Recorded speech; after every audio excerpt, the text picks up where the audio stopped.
Hello friends, मैं अनिल कुमार अपने YouTube channel perfect online classes पर आपका स्वागत करता हूं। देखिए, आज हम लेकर आए हैं क्लास 10 का मैथ और उसमें आपको बताएंगे आज हम द्विघात समीकरण और द्विघात समीकरण में हम एक्सरसाइज पढ़ाएंगे आज 4.3। देखिए 4.3 के इसके पहले वाले वीडियो में हम क्वेश्चन नंबर 1 का 1, 2 सॉल्व करा दिए हैं। आज हम कराएंगे आपको उसका 3 और 4। ठीक है, तो वीडियो को देखिए, लाइक शेयर कीजिए और चैनल को सब्सक्राइब जरूर कीजिएगा। ठीक है, चलिए आपको हम बात बताते हैं। सवाल नंबर 3, इसको देखिए हम क्या करते हैं। कह रहा है कि यदि निम्नलिखित द्विघात समीकरण के मूलों का अस्तित्व हो तो इन्हें पूर्ण वर्ग विधि द्वारा हल ज्ञात कीजिए। कैसे हमको ज्ञात करना है? तो पूर्ण वर्ग विधि से। अब देखिए हम आपको बताते हैं कि पूर्ण वर्ग विधि आपकी कब बनेगा और इसका मूल का अस्तित्व पहले कब होगा, ये पहले जानिए आप। देखिए, मूल का अस्तित्व दो कंडीशन में होगा मेरा। एक होगा कि greater than equal to 0।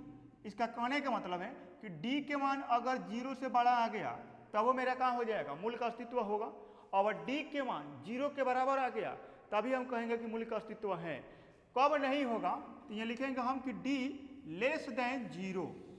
d के मान अगर 0 से छोटा आ गया तो हम कहेंगे क्या चीज़ कि इसका मूल का अस्तित्व नहीं होगा। अब सबसे पहले हम d को निकालेंगे इस सवाल में और d के निकाल के बाद हम चेक करेंगे कि इसका अस्तित्व है या कि नहीं है। तो चलिए हम स्टार्ट करते हैं। आप d निकालना, तो सवाल को देखिए, यहाँ पर लिखेंगे हम हल में लिखेंगे सवाल को फिर से कि 4x² प्लस 4√3x प्लस 3 बराबर 0। अब d निकालने के लिए आप जानते हैं उसके फॉर्मूला होता है कि b² माइनस 4ac। तो हम इसमें abc के मान निकालेंगे। अब देखिएगा, abc के मान निकालने के लिए हम क्या करेंगे कि इसमें a के मान हम रखेंगे, तो जो x² के गुणांक रहेगा वही मेरा a के मान होगा। जो b का गुणांक होगा वो मेरा हो जाएगा क्या चीज़, तो b का मान x का जो गुणांक होगा वो b के मान होगा और c मेरा अचर पद 3 हो जाएगा। अब आप जानते हैं कि इसका एक सूत्र होता है d बराबर b² माइनस 4ac। अब सबका इसका मान रखते हैं हम। b के देखिए रखेंगे 4√3 के होल स्क्वायर और माइनस 4 a के जगह पर लिखेंगे हम 4 और c के जगह पर लिखेंगे 3। इसको जब हल करेंगे तो 4 के स्क्वायर करेंगे तो 16 होगा और √3 के स्क्वायर करेंगे तो 3 हो जाएगा। फिर माइनस 4 चौका 16, 16 तिया 48। इसको भी जब गुणा करेंगे तो 16 तिया 48, ये भी 16 तिया 48 होगा, ये हो जाएगा आपका 0। अब यहाँ लिखेंगे d बराबर 0। अब देखिएगा, जब d के मान मेरा 0 आ गया ना तो कहेंगे इसका तो मूल का अस्तित्व है। यहाँ लिख देंगे हम कि मूल का अस्तित्व है। जब अस्तित्व है ना तब हम क्या करेंगे, पूर्ण वर्ग विधि से हल करेंगे। ठीक है, अब सवाल को यहाँ पर लिख रहे हैं, देखिएगा 4x² प्लस 4√3x प्लस 3 बराबर 0। अब देखिए यहाँ पर होता क्या है कि जो x² के गुणांक रहता है ना उसे सब में भाग किया जाता है, लेकिन हम भाग नहीं करेंगे। आप क्या करिएगा कि जितना x² के पास रहेगा ना उसको कॉमन कर लीजिएगा, काम वही होगा। ठीक है, इसको हम कॉमन करेंगे तो क्या होगा मेरा x² 4 से जब कॉमन कर लिए तो यह केवल √3x बचा और यहाँ बचा 3/4 बराबर का हो जाएगा 0। अब ये जो 4 लिए हैं ना बराबर के इस पार उसको भेजते हैं उस पार, तो चल जाएगा बटा में x² √3x प्लस 3/4 और 0/4 हो जाएगा। अब 0 में हम 4 से भागा करेंगे तो मेरा क्या हो जाएगा, 0 हो जाएगा। तो फिर आगे लिखेंगे हम x² √3x प्लस 3/4 बराबर 0। अब देखिए क्या करते हैं हम, ये इसको क्या करेंगे कि प्लस वाला को एक तरफ, जिसके पास x है उसको एक तरफ और जिसके पास x नहीं है उसको हम एक तरफ उसको भेज देते हैं पहले। अब यहाँ पर हम लिखेंगे x² प्लस √3x, ये चल जाएगा प्लस में है 3/4 तो बराबर को उधर जाएगा तो माइनस में 3/4। अब जो सवाल मेरा बनेगा ना पूर्ण वर्ग विधि से तो फंसेगा तो मेरा यहीं से फंसेगा। ठीक है, अब यहीं पर समझ नहीं आता कि आखिर हम करते क्या हैं। तो देखिए हम आपको बताते हैं कि यहाँ से आपको क्या करना पड़ेगा आगे। यहाँ पर आप लिखिएगा कि 1/2 x का गुणांक, 1/2 x का गुणांक का होल स्क्वायर करके दोनों तरफ जोड़ने पर क्या करते हैं, जोड़ते हैं। अब इसका देखिए निकालिएगा तो 1/2 निकलेगा मेरा x का गुणांक। x के गुणांक में क्या है, √3, तो गुणा कर देंगे √3 से, बटा 1 कर देंगे, कुछ नहीं है तो होल स्क्वायर क्या करेंगे, √3 में जब 1 से गुणा करेंगे तो √3 होगा और 2 में 1 से गुणा करेंगे तो 2 होगा। इसका जब होल स्क्वायर करेंगे तो ऊपर बचेगा मेरा 3 और नीचे आ जाएगा 4।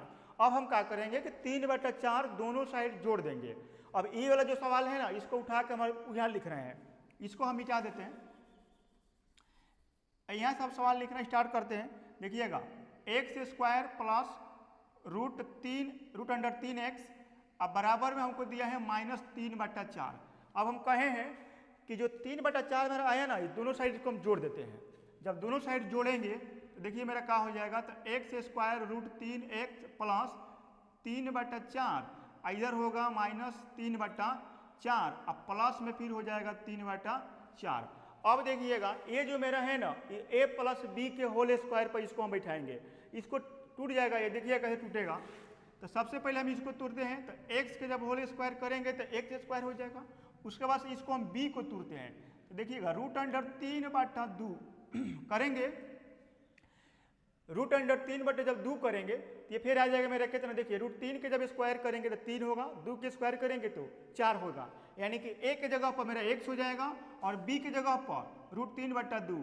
इसका फार्मूला होता है कि a प्लस b के होल स्क्वायर, यानी कि a² प्लस 2a अब b की जगह पर लिखेंगे √3/2 बराबर हो जाएगा। देखिएगा -3/4 प्लस 3/4 बराबर 0। ये जो मेरा फार्मूला हो गया x प्लस √3/2 के होल स्क्वायर बराबर 0। ये स्क्वायर में इसके बराबर को उधर भेजेंगे, चल जाएगा रूट में, तो ये हो जाएगा आपका x प्लस √3/2 बराबर 0। ये इसका रूट निकालेंगे तो क्या होगा, 0 हो जाएगा। ब्रैकेट लिख देते हैं हम 0। अब ये प्लस में है तो बराबर के उधर जाएगा, ये चल जाएगा माइनस में। अब देखिएगा जब भी अब x का d का मान 0 आ जाएगा ना, तो मेरा जो मूल होगा वो समान होगा, एक ही होगा, √3/2 यही आपका क्या हो जाएगा जी, तो आंसर हो जाएगा। अगले वाला सवाल बताते हैं 4 नंबर। 4 नंबर के फिर वही काम करेंगे, हम पूर्ण विधि से हल करेंगे।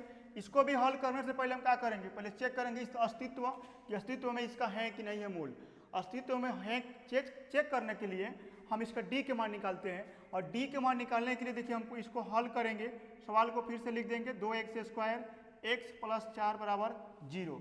अब देखिए d के मान निकालने के लिए हमको abc के मान निकालना पड़ता है, और abc के मान निकालने के लिए हम क्या करते हैं, देखिए a के जो होगा मान ना वो x² के गुणांक होगा, यानी कि x² गुणांक कितना है 2, तो a के मान हो जाएगा मेरा 2। b के जो मान होता है ना वो x के गुणांक होता है। देखिए अब x के पास ये कुछ नहीं है ना तो 1 है, जब कुछ नहीं है तो 1 है। c के मान अचर पद दिया है हमको 4।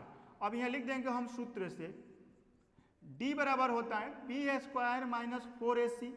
b के मान कितना है मेरा 1 है, 1 के जब होल स्क्वायर करेंगे तो 1 होगा, फिर -4a, a के जगह पर क्या होगा मेरा 2 हो जाएगा, और c की जगह पर 4। अब देखिएगा इसको हम 1 के स्क्वायर करेंगे तो 1 ही होगा, -4 दूना के 8 और 8 चौका 32।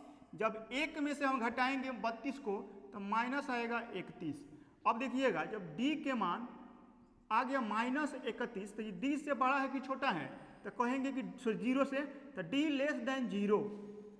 जब d लेस देन जब 0 आ जाएगा तो मेरा क्या होगा, इसका मूल का अस्तित्व होगा कि नहीं होगा। हम यह लिख देंगे कि d का जब 0 से छोटा आ जाएगा मान, तो कह देंगे कि मूल का अस्तित्व नहीं है। यहाँ पर लिख देंगे हम कि मूल का अस्तित्व नहीं है। जब मूल का अस्तित्व नहीं है तो ये पूर्ण वर्ग विधि से हल नहीं होगा, ठीक है, क्योंकि हमको कहा है कि जब मूल का अस्तित्व होगा तभी इसको पूर्ण विधि से हल कीजिए।